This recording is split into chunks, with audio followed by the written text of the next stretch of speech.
আসসালামু আলাইকুম। আজ একটা মজার রেসিপি শেয়ার করব আপনাদের সঙ্গে। তো চলুন কথা না বাড়িয়ে শুরু করি। প্রথমে মাছ লাগবে 4 থেকে 5 পিস।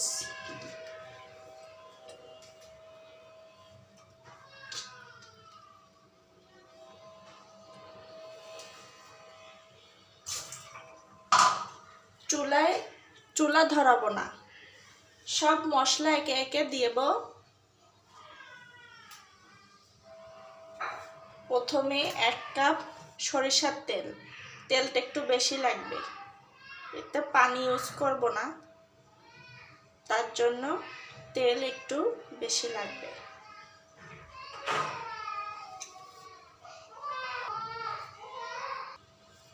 লবণ 1 চামচ,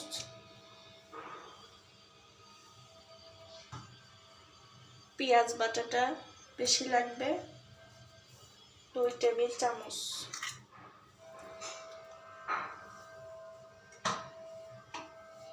এটা আমার নানির হাতের রান্না, হাত কষানো মাছ, অনেক টেস্টি। জিরে আদা বাটা,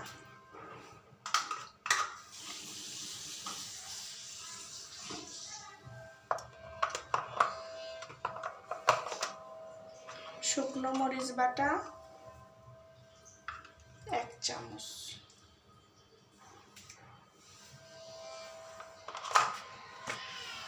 হলুদের গুঁড়ো 1 চামচ,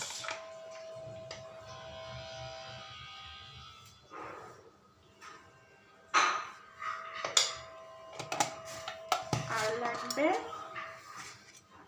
টমেটো। টমেটো একটু বড় বড় সাইজ করতে হবে।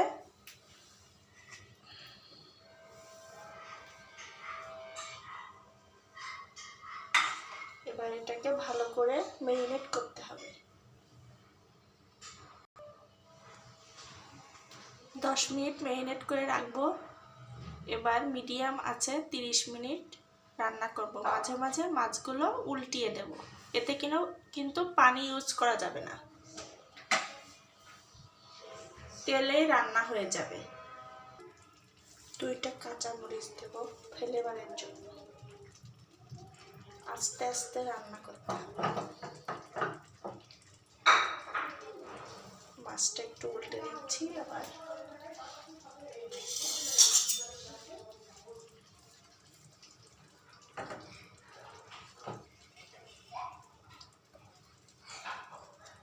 একটা একটা করে উল্টে দেব।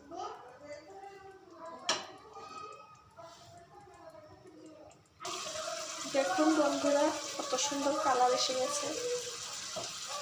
কিন্তু পানি দেয়নি, শুধু মাঝে মাঝে মাছগুলো উল্টে দিতে হবে। কি সুন্দর একটা ফ্লেভার আসছে। ট্যাংরা দেখুন,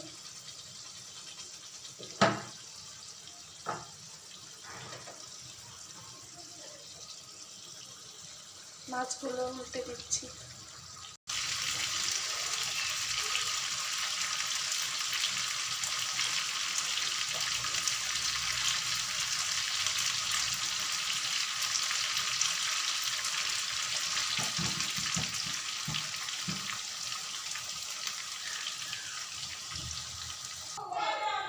দেখুন ফ্রেন্ড, কতটা সুন্দর কালার এসেছে।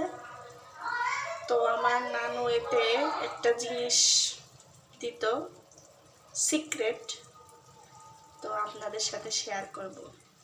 সেটা দিলে তরকারিতে এত টেস্ট, এত সুন্দর একটা ফ্লেভার আসে। এই চাল ভাজার গুঁড়োটা দিত। আগেকার লোকের তো জিরা বেশি ছিল না, তো আমার নানু এটা ভেজে দিত।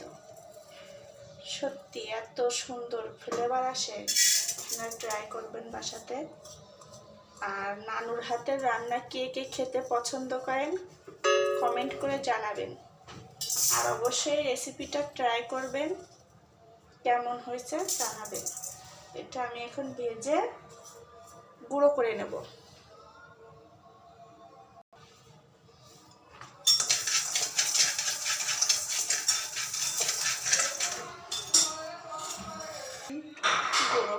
দিয়েছি, এবার এরপরে দিয়ে দেব।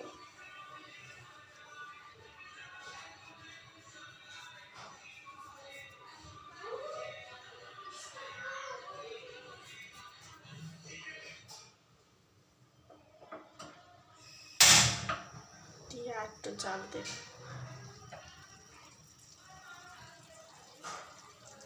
জিরে গুঁড়াও দিতে পারেন আপনারা, কিন্তু এটা দিলে একটু সেন্ট বেশি হয়।